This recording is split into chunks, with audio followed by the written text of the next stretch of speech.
Alright guys, luto taga Biko. Biko ito sa Tagalog, kung saan man sa Ilonggo ni Suman. Nagalatik ako ng niyog, bali 2 pirasong niyog. Tatlong pirasong, sorry. 3 pirasong niyog yan, latik ko. Saka may 2 kilo tayo na sinaing na. 3 piraso na niyog. Saka dapat 4 ito. Ngayon lang mahirap, mamahal kasi. Isa't kalating kilo na asukar. Yan. Ito yung okay na, hindi ko na pwede. Papulahin muna natin to. Ito, yan. So itong mga granules nyo, pagka pumula na yan, pwede na yan. So yun, gawin natin ng toppings pag latik na yan, hindi pa latik eh. Yan. Para mas mabango. Diba? Latikin natin yan. Ayan na, pulang-pula na pwede na kunin to para gawin toppings. Yan, naglalatik na siya. Ito yung maganda, mabango yan. Okay, pag-latik. Ito yung gawa ko para kukuha ko latik. May butas siya, sasaluin siya rito. Kasi pag tutulo siya rito, lagyan mo rito, tutulo rin dito. Babalik natin yung yan pulang-pula na.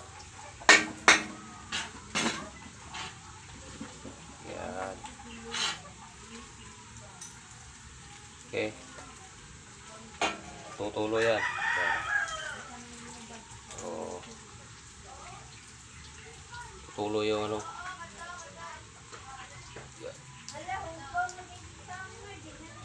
Yan. Saka lagay ito ulit para matulo siya. Saka na lalagay tayo ng hinaan yung apoy. Tante, yung apoy hinaan yan para hindi masunog. Tapos lagay natin yung yung kanin.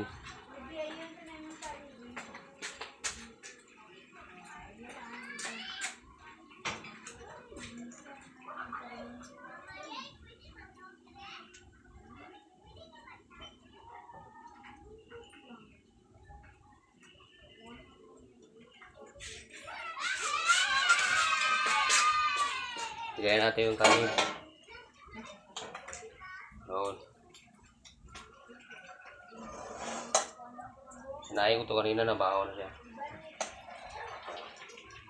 Ito nilutuan ko. Ay, grabe ka man ay. Kala ko malayo ko pa eh. Sorry po. Pumunta. Suko-suko dira.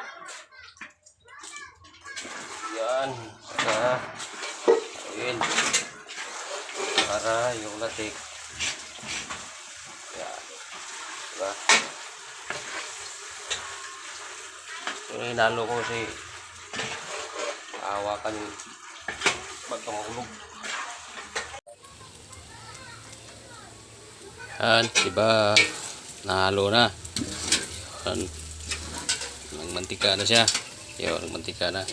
Ang gagawin, halo na sukar yung ginagawa ko. Ito yung paraan ng pagbibiko ko. Yan. Yan. Iba kasi nalatik yung asukal saka sinatapis na ito ang asukar. Ito sa akin, ito ganito style ng pagbibiko ko. Yan. Yan.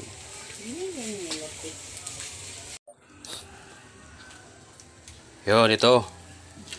Pwede na hanguin ito. Malagkit na bidikit na sa sandok diba? Katulad yung kalamay ba? Hindi basta-basta napuputol di ba? Kumakapit siya kahit na pinakawalan na, kumakapit pa siya di ba? Diba? Parang ikaw. Pinakawalan na kumakapit ka rin.